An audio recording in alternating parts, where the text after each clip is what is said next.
Good morning, students. We continue with the chapter Agriculture. In the last lecture, I had taught you about subsistence farming, where the farmer grows the produce for his own personal needs on a small plot of land with not the advanced machinery. He uses the simple tools, and the labor also involved are his own family members. Now let's get into what is commercial farming. As soon as the word commercial comes in, that means it involves the sale of goods. It means whatever you produce in the agriculture, while doing the agriculture, you sell it off. You don't keep it for your own personal use, you sell it off in the market. Now, if you have to sell it off, would you do it on a very small scale? No. You'll have a huge land, a vast stretch of land on which the agriculture would be practiced, the farming would be done. Large land. If you have a vast stretch of land, would only your family members be enough to do the farming job? No. Then you will have to hire laborers.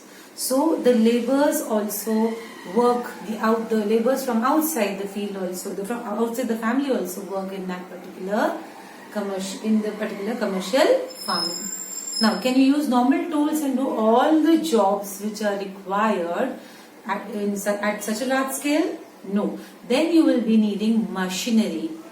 Then this process involves a huge land, labor, latest technology of machines, or machines will be used, as well as it requires a lot of capital investment.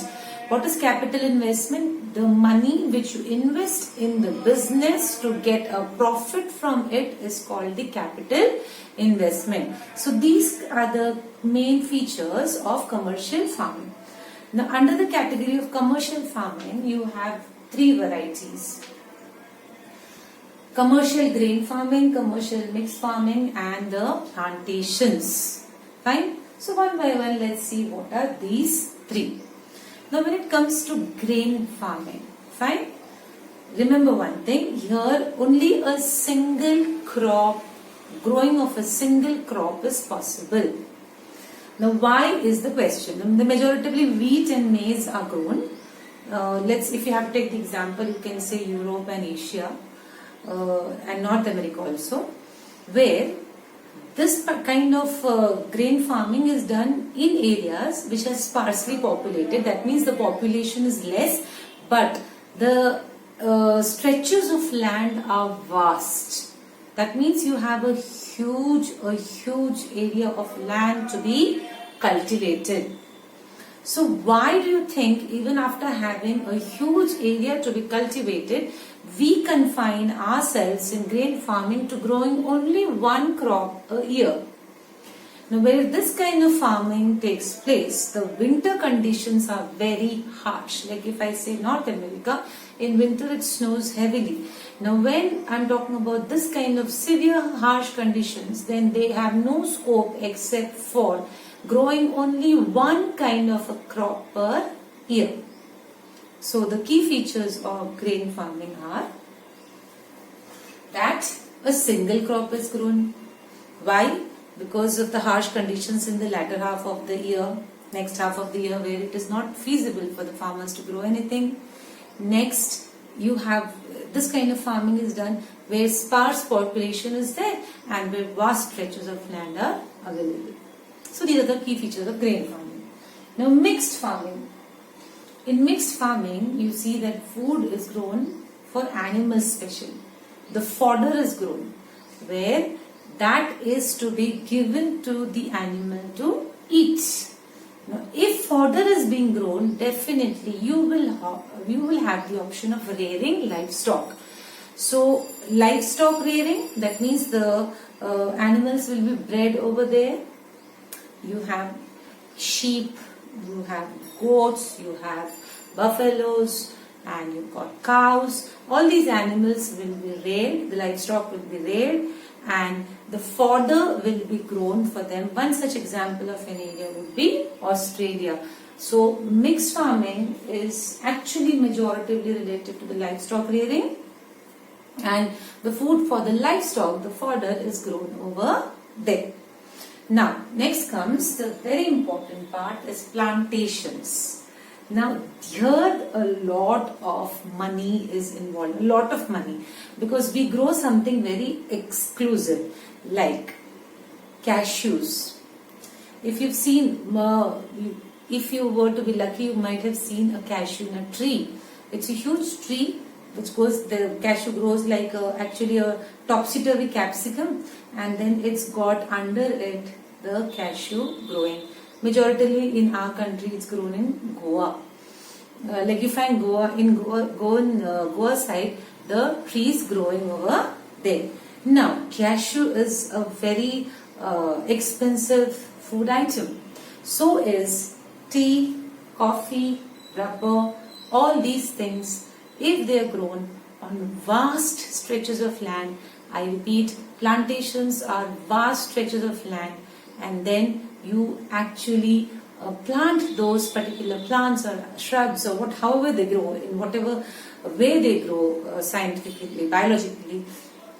So over a vast stretch of land, this particular things are planted and the yield is sold off in the market.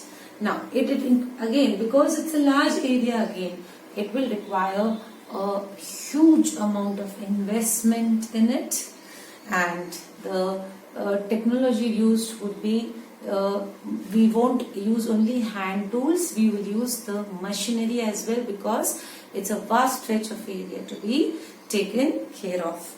Now the areas where this particular kind of farming is done, now you grow in the plantation, you grow these things. Like let's take the example of tea.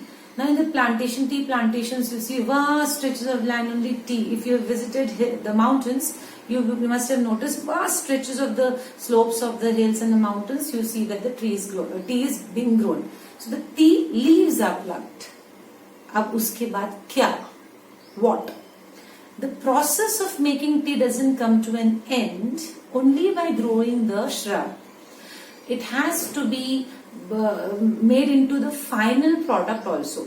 So certain plantations, the final product is made where in the area where the plantation itself is there, or certain plantations are near the factories, or the factories are placed, I would say, the factories are found near the plantations where the raw product is taken and it is turned into the final product. This is one key feature to be remembered. Like these things, if you're growing sugar cane, if you're growing rubber, if you're growing coffee, you get coffee in coffee pods.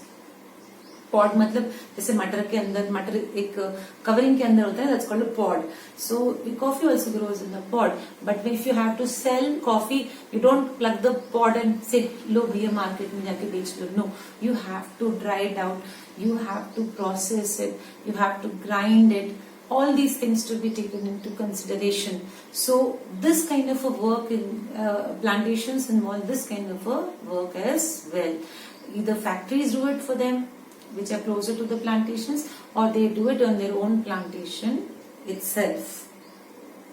Now, if you have to have example of certain places where things are grown, coffee is grown in Brazil, and we have got in our own country tea growing over a vast area in the northeast as well as in the southern India also you find tea growing.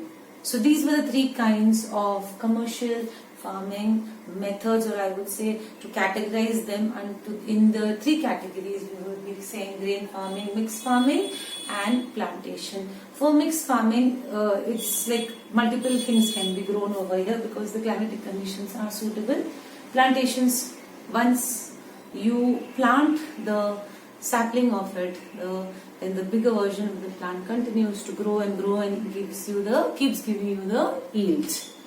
So the next topic for the chapter is the different kinds of grains grown, pulses grown, what kind of a climate do they require, what kind of soil do they require, where are the actual areas where they are grown in abundance. I will make a tabular form of that data and give it to you. That's all for this particular lecture. Thank you.